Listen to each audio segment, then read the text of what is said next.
So it's 6 a.m. and it's the morning after the release of the GH7, and I've got a very busy schedule, but I wanted to squeeze in my thoughts about, or my initial thoughts about the GH7. I want to share it with you, and I'm also very curious what you think about it. So let me know in the comments after this video. So let's talk about my excitement and my disappointments.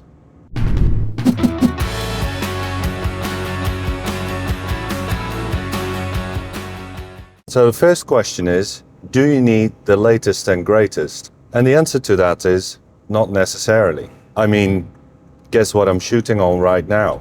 Yep, it's my trusty old G9 original in autofocus with the 9mm f1.7. And I'm still really happy with the footage I get out of the G9, though my GH6 is my main camera. But the GH7 has some features that would make my life as a videographer a lot easier. At the same time, I think the GH7 is in many ways an incremental upgrade, and I'll tell you why. So I've got some notes that I'm going to go through. So basically the GH7 is a G9 Mark II with extra features. And those extra features make the GH7 an interesting camera to me. The first thing is the design. I absolutely love it that they kept the design of the original. I absolutely love it that they kept the design of the GH6. I love that body, and I love all the extra buttons it has and the chunkiness. I like the grip of it. So I'm really happy with that. I heard some people complain about the camera strap mounts, and yes, those triangles are very annoying, but having those like round sticky out bits where those triangles are attached to make it so that you can secure it to a cage really well. For example, the newer cage I reviewed has 2 attachment points, and both go through, or 3 attachment points, and 2 of them go through those holes of those camera strap mounts. So I'm glad they kept that. And also you can use all the same accessories for the GH6, like cages and such. So I think that's really great. I need to clean my lens, or my filter, basically. So I think that's great.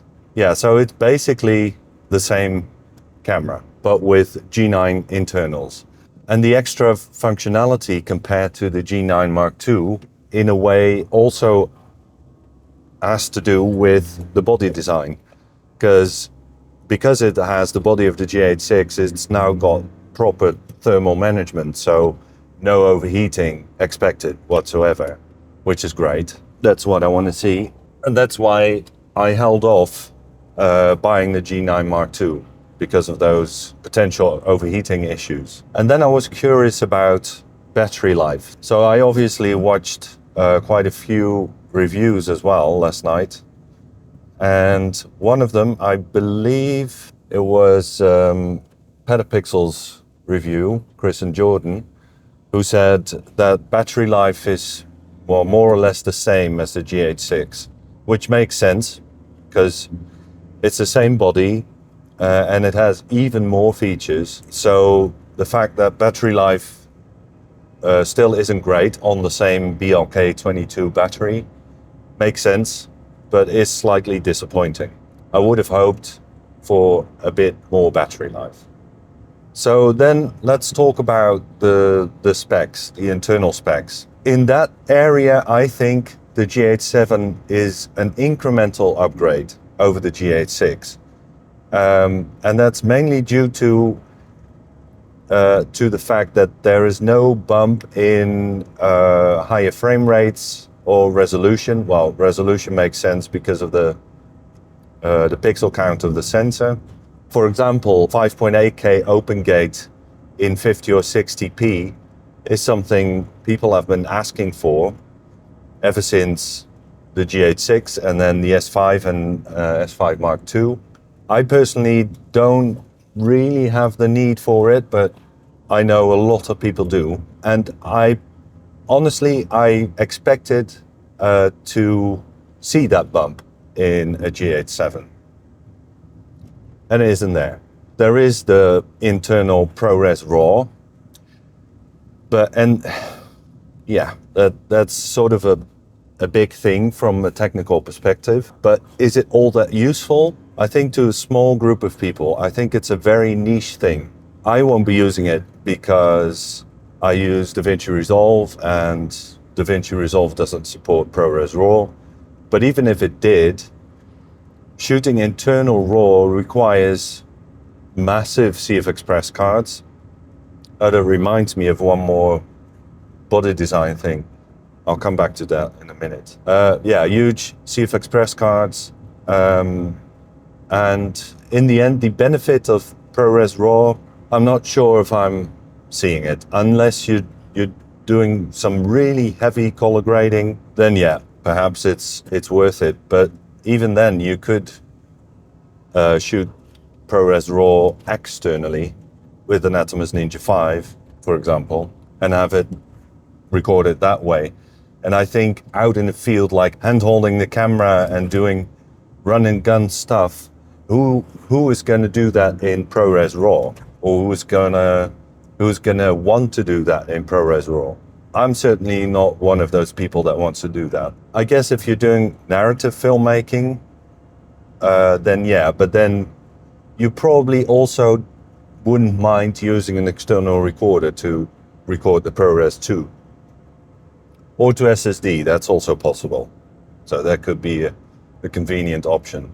If they'd implemented B-RAW, internal B-RAW, that would be of interest to me, I think. I think B-RAW is less raw, but much more, it's much easier to handle, for me at least. But that's still possible externally, as far as I read that somewhere, that you can still record B-RAW over HDMI to a Blackmagic Video Assist. So that's no different from the GH6. So going back to the physical design, I had really hoped and expected that we would get dual CF Express cards, dual CF Express card slots. I don't really like the single CF Express and single SD card slot on the GH6. I'd rather have two CF Express card slots. But I guess they use the exact same body of the GH6, so that wasn't going to change, unfortunately. That's, that to me, is a bit of a disappointment. So let's go back to the internal specs. What I am excited about is the implementation of DR Boost. It's the exact same as on the G9 Mark II. So that brought the base ISO down to 500 in Vlog, which is great. And it's on automatically. So you don't have to switch it on and off manually, which is awesome, because that's a hassle on the GH6. And also the base ISO on the GH6 with DR Boost on in Vlog is 2000. It's way too high. I find myself not using it very often because it's really inconvenient to shoot at such a high ISO when there's still plenty of light. I'm gonna park for a second because I never filmed myself while driving, and concentration is a bit difficult like that. And when I have car noises like this, and my seatbelt is rubbing against the mic. So let's look at my notes. Okay, now it's got proxy recording, which is cool, I guess, and for some people, some people that's really what they need. For some workflows, that's really, really useful. For me personally, I'm not sure if I would use it all that much, but it is great that it's there. What I'm more excited about is the audio side of things. So the GH7 has now got the option to disable the tracks that you don't record to. So you don't necessarily have to have 4 channels of audio every time you import a clip. So that's nice. For me personally, it wasn't that much of an issue because in DaVinci Resolve, you can just select all your clips, go to clip attributes, remove the 3 tracks you don't want to use. And then when you drop it on the timeline, it's only got 1 track. So it's an extra step, but it doesn't take up much time. But it is nice that you can now disable it on the GH7. In addition to the releasing the GH7, they also released the XLR2 adapter, which enables 4-channel audio recording, just like with the GH6, but it has an extra input, a 3.5mm input, so all 4 channels can go through the XLR adapter, which is great. But more importantly, it can record in 32-bit float audio, which for a solo videographer or solo filmmaker is just, it's one thing less to think about, because 32-bit audio never clips, in the sense that you can't clip the audio unless you clip the actual microphone capsule, which is not very likely to happen in normal use cases. So that means that you don't have to set any gain levels anymore. You can just hit record and worry about levels in post. You can just bump it up or bring it down as much as you need to. And most importantly, that doesn't really affect the noise floor. The way you can think about 32-bit audio is a bit like the DR Boost functionality in the camera. DR Boost combines a low gain and a high gain image, and combines that into one image. With 32-bit float audio, you have 2 or more analog to digital converters to capture the basically, well, technically not infinite dynamic range, but practically it is infinite dynamic range. So it doesn't matter how loud or how quiet your audio is. You can just adjust levels in post and it will sound just as great. So that takes away a step for a solo videographer or filmmaker, which is great. Now, there are downsides to that adapter. One of the downsides is that a top handle becomes a bit more difficult to mount. There are top handles that are a bit higher, so the XLR1 adapter can go underneath, but that makes the thing quite high, quite tall.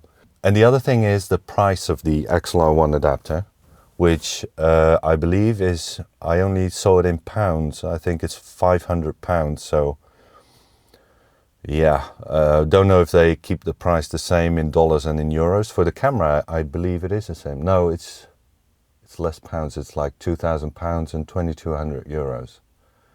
So probably 600 euros or dollars for the XLR2 adapter. That is quite expensive. And it's quite the investment when you already, like me, have plenty of audio gear, also 32-bit float recorders. In fact, I'm using one now, which also transmit. It's the Sennheiser EWDP SKP. This is the XLR transmitter recorder that also takes a 3.5mm input, which is my lav. It's sending it to the Sennheiser EWDP receiver, but it's also recording 32-bit float internally in this transmitter. So if you already have that, the XLR2 is quite the investment, but it is something that I'm considering as one of the reasons to buy the GH7, because it's a very convenient way to get multi-channel audio in 32-bit float. So that for me is a consideration and one of the exciting things about the GH7. And it's also a world's first, like it's the world's first mirrorless camera that can record in 32-bit float audio. So in that way, the GH7 is innovative. They also showcased in the release video, they also showcased a new dummy battery with a USB-C connection. connector, which I think is great, because then you can still use USB-C to power the camera while also using the camera's USB-C port to record externally to an SSD. The only downside is, just like with any other dummy battery, is that you lose the redundancy. Once you break the connection of the dummy battery with the USB-C cord, the camera's off. Whereas powering it over USB-C through the camera's USB-C port, you keep the camera's battery in. So if you yank that cord out, the camera will keep running on its own battery. So not a solution for the redundancy issue. But it's great that there is an adapter that can be powered via USB-C. And then, of course, it's the first camera in the GH line with face detect autofocus. And for me, I'm not buying a camera because it has PDAF, but it adds to why a camera could be compelling and why I'm considering it, because in certain situations it's extremely useful. And from what I've seen, it's really good, and it's basically the same as the G9 Mark II, which also looks absolutely amazing. But that also brings me back to the sensor again, because from what I've seen so far in reviews is that, or in one of the reviews I think, maybe was it, not sure anymore, is that the GH6 and GH7 don't really match in terms of colors, which I think is a shame, because the GH6 is my absolute #1 favorite in terms of colors. The image looks just stunning every time. And it seems like the GH7 has a bit more of a digital look and the colors don't really match. They'll probably match the G9, the G9 II exactly, because it's the exact same sensor. So a bit of a downside there to match it with my GH6, because I'm not selling my GH6 or my G9 original. The real-time LUT feature, I'm still, to be honest, still not really, it doesn't excite me. I don't really see myself using that. I do use LUTs, but I use them as viewing LUTs, so that I can see what the image is going to look like. And if I want to have a specific look, or I need to have a specific look, then I'll load that LUT onto the camera and have it as a viewing LUT or on my external monitor. But baking it into my vlog footage doesn't make any sense to me. Why would I do that? What's the point of... That's my alarm. I mean, why would I do that? What's the point of shooting in vlog then anyway, if you don't get the benefit of the extra dynamic range and room to play with in post? Because if you bake in the LUT, that's it. It's converted to Rec 709, and then in post you're back to editing or grading the normal picture profile, for example. It's the same latitude that you have. So for me, it doesn't really make sense. I can imagine that for photography, shooting JPEGs, yeah, that I can see that making sense. And that also brings me to the whole Lumix Lab thing that the GH7 is compatible with. Doesn't excite me at all. I don't think I will ever use it. But, you know, I can see why people might want to use it and why it could be fun. Like, I look at these cameras as professional tools, and if I want to have fun with a camera, I'm not going to, I mean, I have fun filming, but if it's just for fun, I'm not going to buy a GH7 or a GH6. I see them as professional tools. And Lumix Lab doesn't really fit into my view of what a professional tool is. I don't see a use for it. But you know, if you're in a different field or you shoot a lot of stuff for like short form stuff for social media that needs to have a super quick turnaround, then maybe, yeah, it is useful. Although the GH7 doesn't have the MP4 Lite codec that the S9 has that you can transfer to your phone. So then the whole point of that system is with the GH7 is gone, basically. By the way, I skipped the whole S9 release. I didn't say anything about it on my channel because for me, I wasn't excited or interested in the S9 at all. I thought it was, I'm not gonna give my thoughts on it because that's already been talked to death on YouTube.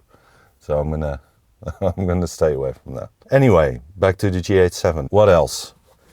What's been improved is HDMI latency, which is a legitimate issue with most Lumix cameras actually. And it has been improved, but it's far from perfect. But it's nice to see that it has been improved. So why do I say that a GH7 is an incremental upgrade? Well, apart from the 32-bit float recording, which is an innovation, and first on the market to do that, everything else, or almost everything else, are small things like the new implementation or the newer implementation of DR Boost, the Lumix Lab compatibility. What else? That's what I mean. What else? And yeah, internal RAW, but I think that's a very niche feature. I don't think many people will actually use that. So other than that, oh yeah, and the proxy recording, which is also quite niche. So that's why I think it's an incremental upgrade. But that doesn't mean that I'm not interested. I'm actually very interested in the GH7.